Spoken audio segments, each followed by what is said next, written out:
Tere tulemast vaatama esiliiga 10. vooru kohtumist, kus siin Sportland Arenal on omavahel vastamisi minemas Tallinna Kalev ja Tartu Joitka Velko.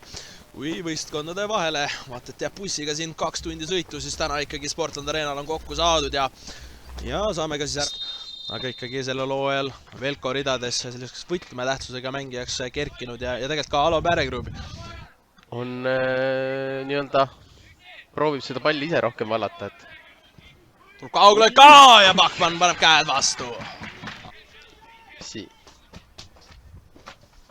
No nii, kas siit Kalevilt midagi huvitavat? Oi, ja Bachmann peab sekkuma. Otse. Ja Kalev on täna ikkagi 2 võistkonnast olnud see meeskond, kes on lähemal väravale olnud senimaani, aga käega mängul apelleeritakse, täna vilistata, rünnak läheb edasi, Kalevil võimalus ka. Ja kuul pannakse ära, Kalev saab kätte oma esimese ja surve kannab vilja, 17 minutit või lõppude lõpuks 18 on see, mis kella peale kirja läheb ja Kalev läheb koduväljakul seda kohtumist juhtima ja elektrikutel on mõtteainet.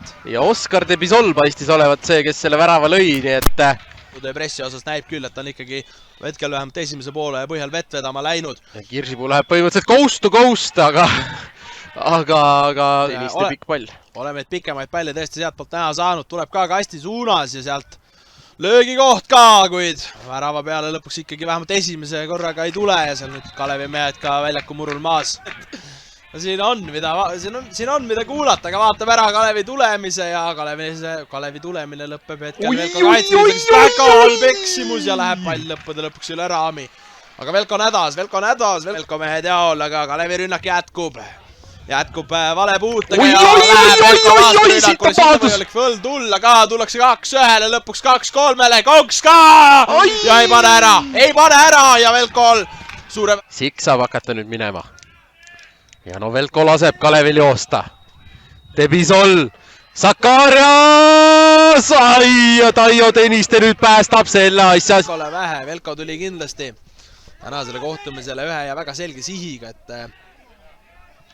3 punkti ikkagi koju tagasi viia, hetkel ei näi seda tulevat, päris korraks segadus ja tuleb pall ka ja lõppude lõpuks käib pall väravas ära siin.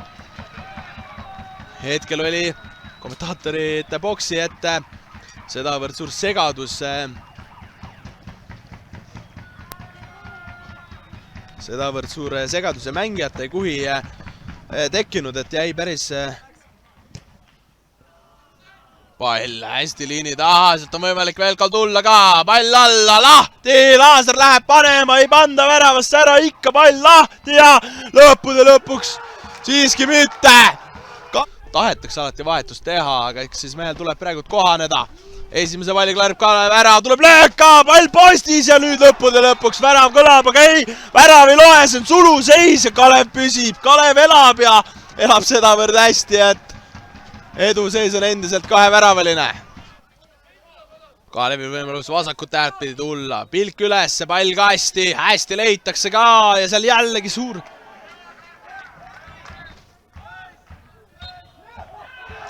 Ja laseb kohtuniksid 3 pilet, mis tähendab, et tänane kohtumine on lõppenud ja siin jooksevad Kalevi mehed vaatet juba staadionile, sellepärast et enda jaoks igastahes suur tulemus ole.